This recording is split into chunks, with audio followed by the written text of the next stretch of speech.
اما یبلغن عندک الکبر احدہما او کلاہما، اگر ان میں سے کوئی ایک یا دونوں تمہارے پاس بڑھاپے کی عمر کو پہنچ ہی جائیں، اما یبلغن عندک تمہارے پاس پہنچ جائیں اگر ان میں سے احدہما ان میں سے کوئی ایک او کلاہما یا دونوں، تو اب دیکھیے احکام کیا ہیں بوڑھے والدین۔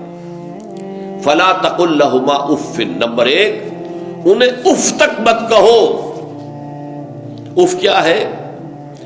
بڑی چھوٹی سی شے، کوئی حقارت آمیز شے، ناخن جو تراش دیے جاتے ہیں ان کو بھی اف کہتے ہیں۔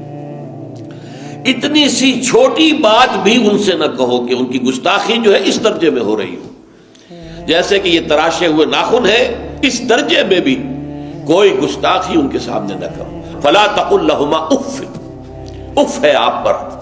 ہمارے ہاں یہ لفظ اف زیادہ استعمال نہیں ہوتا، تف استعمال، تف ہے تم پر، تف ہے آپ پر، نہیں، ہرگز نہیں۔ اف لکما وما تعبدون، حضرت ابراہیم علیہ السلام نے فرمایا تھا، سورہ انبیاء میں ہے موجود یہ اف لکما۔ سورہ احقاف میں جو سرکش اولاد ہوتی ہے ان کے بارے میں کہا گیا وہ اپنے والدین کو اف لکما، آپ پر تف ہو، نہیں۔ لیکن یہاں جو حکم ہے فلا تقل لہما اف، انہیں اف تک نہ کہو۔ نمبر دو ولا تنہرہما، کبھی انہیں جھڑکنا مت۔ اما السائل فلا تنہر، سورۃ الضحیٰ جو ہے اس کی جو آخری آیت ہے، تو کسی کو جھڑک دینا، کسی سائل کو جھڑکنا نہیں ہے۔ اگر نہیں کوئی دے سکتے تو آپ شرافت کے ساتھ اسے معذرت کر لیں، بس اللہ اللہ خیر صلی اللہ بھی معاف کیجئے، بس جھڑکو مت۔ ولا تنہرہما، نمبر تین وقل لہما قولا کریما، ان کے ساتھ گفتگو کرو بڑے ادب کے ساتھ، ان کا احترام ملحوظ رکھتے ہوئے بات کرو، لیکن یہ ہے کہ اس کے اندر احترام ملحوظ ہونا چاہیے، ادب ملحوظ رہنا چاہیے، ایسا نہ ہو کہ ان کے دل کو ٹھیس لگے۔ یہی ہے وہ جو بچہ سا تھا ہماری گود میں کھیلتا تھا، اس کی نجاستیں ہم صاف کرتے تھے، اس کو دودھ ہم پلاتے تھے، اس کو چلنا ہم نے انگلی پکڑ پکڑ کر، آج کل تو خیر اور بہت سی چیزیں ایجاد ہو گئی ہیں، واکرز ہیں اور کیا کیا ہے، لیکن پہلے کیا ہوتا تھا؟ والدین ہی انگلی پکڑ کر چلایا کرتے تھے اور چلانا سکھاتے تھے۔ آج یہ سینہ تان کر بات کر رہا ہے ہم سے، آج یہ اس طریقے سے جو ہے گستاخانہ انداز اس نے ہمارے سامنے اختیار کیا ہے، وہ دل کو ٹھیس لگے گی۔ میں نے اس سے پہلے بھی ایک مرتبہ آپ کو بتایا تھا کہ صرف دو چیزیں ایسی ہیں جن کو محبت اور تعظیم کے انداز میں دیکھنا بھی عبادت ہے، محض دیکھنا اور کچھ نہیں کر رہے آپ۔ ایک خانہ کعبہ، محبت بھرے انداز میں آپ بیٹھے ہوئے، صرف نہ آپ طواف کر رہے ہیں، طواف کریں گے تو اور ثواب ہوگا، آپ بیٹھے ہیں صرف اور دیکھ رہے ہیں، اور اس کے اندر احترام ہے، تعظیم ہے۔ اللہم زد بیتک ھذا تشریفا و تکریما و تعظیما۔ آج جو بھی آج کل جو لوگ، اب تو خیر ٹھیک ہے بات سے آگے نکل گئی ہے، مینا میں پہنچ گئے ہوں گے لوگ، کل تو حج ہو جائے گا انشاءاللہ، لیکن جو حاجی بھی یہ دعا مسنون ہے کہ جب بھی وہ مسجد حرام کے اندر داخل ہوتا ہے اور پہلی مرتبہ نگاہ پڑتی ہے خانہ کعبہ پر، تو فوراً اللہم رب ھذہ البیت زد بیتک ھذا تشریفا و تکریما و تعظیما، اے اللہ اپنے اس گھر کو، اس کی عزت، اس کی تکریم، اس کی تعظیم، اس کے اندر اور اضافہ کرتا چلا جائے۔ تو یہ انسان اگر صرف خانہ کعبہ کو بیٹھ کر دیکھتا رہے تب بھی عبادت ہے، ثواب ہے۔ اور اسی طرح بوڑھے والدین کو محبت بھری نگاہ سے دیکھنا، یہ بھی موجب ثواب ہے کہ دل جو ہے ان کو کہیں کوئی آئینہ قلب جو ہے ان کے احساسات کو ٹھیس نہ پہنچے، اس کا لحاظ رکھنا۔ اما یبلغن عندک الکبر احدہما او کلاہما فلا تقل لہما اف ولا تنہرہما وقل لہما قولا کریما واخفض لہما جناح الذل من الرحمہ، اور ان دونوں کے سامنے اپنے کندھوں کو شفقت کے ساتھ، ادب کے ساتھ جھکا کر رکھو۔ یہ جو ابھی میں نے چند الفاظ کہے تھے کہ سینہ تان کر بات کرنا، یہ ایک انداز ہوتا ہے بات کرنے کا۔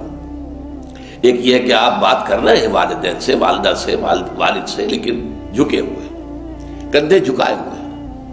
اب یہ بھی دو ہی باتیں ہیں یا والدین کے سامنے کندھے جھکانے ہیں، یا پھر حضور سے کہا گیا ہے اے نبی آپ اہل ایمان کے لیے وخفض جناحک للمؤمنین، یہ مومن جو ایمان لائے ہیں ہمارے نیک بندے ہم پر، چاہے وہ غریب ہے، فقیر ہے، چاہے وہ غلام ہے، مسکین ہے، آپ اپنے کندھے ان کے سامنے جھکائیے۔ یہ بہت بڑی بات ہے جو کہی گئی ہے محمد الرسول اللہ صلی اللہ علیہ وسلم سے۔ آپ ان کے سامنے وخفض جناحک للمؤمنین، اہل ایمان کے لیے اپنے کندھے جھکائیے، جھکا کر رکھیے، ان کا احترام کیجیے۔ حالانکہ اصل احترام تو حضور کا ہے، وہ تو جب ہم پڑھیں گے سورہ حجرات تو جا کے معلوم ہوگا کہ کس درجے احترام ملحوظ رہنا چاہیے حضور کا صلی اللہ علیہ وسلم۔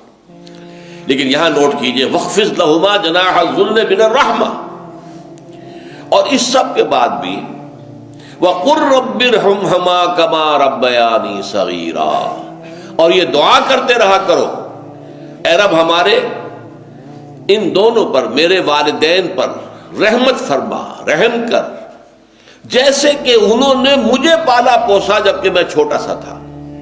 اب دیکھیے یہاں لفظ کیا آیا، ربیانی، رب، اللہ تعالیٰ رب ہے حقیقی، وہ ہے اصل میں پالن ہار، ساری چیزیں اس کی پیدا کردہ ہے۔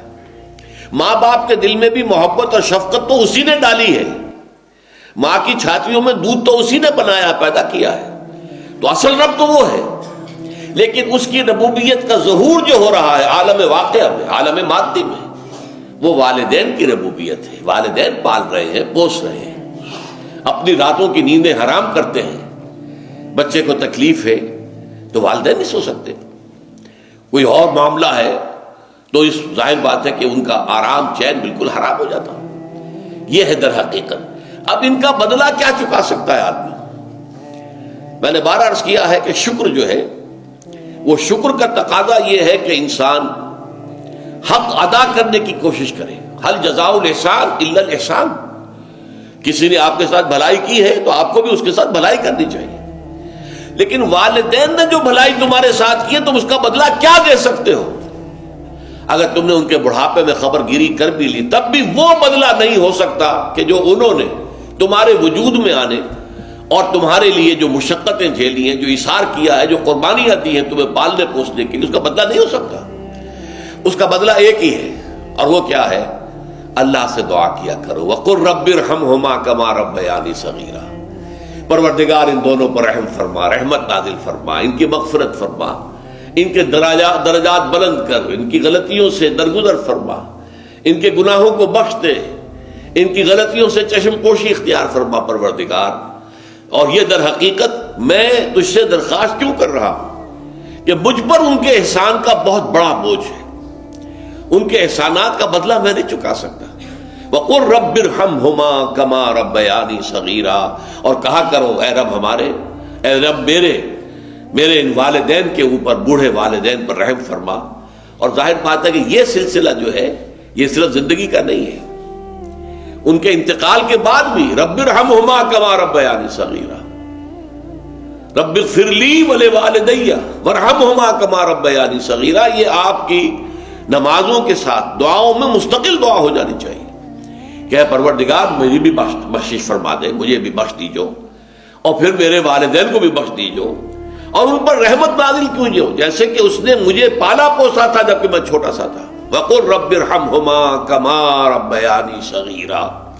ابھی اس مضمون کا ایک اہم حصہ باقی ہے، اور وہ کیا ہے کہ والدین میں سے والدہ کا مقام جو ہے وہ 3 گنا زیادہ ہے۔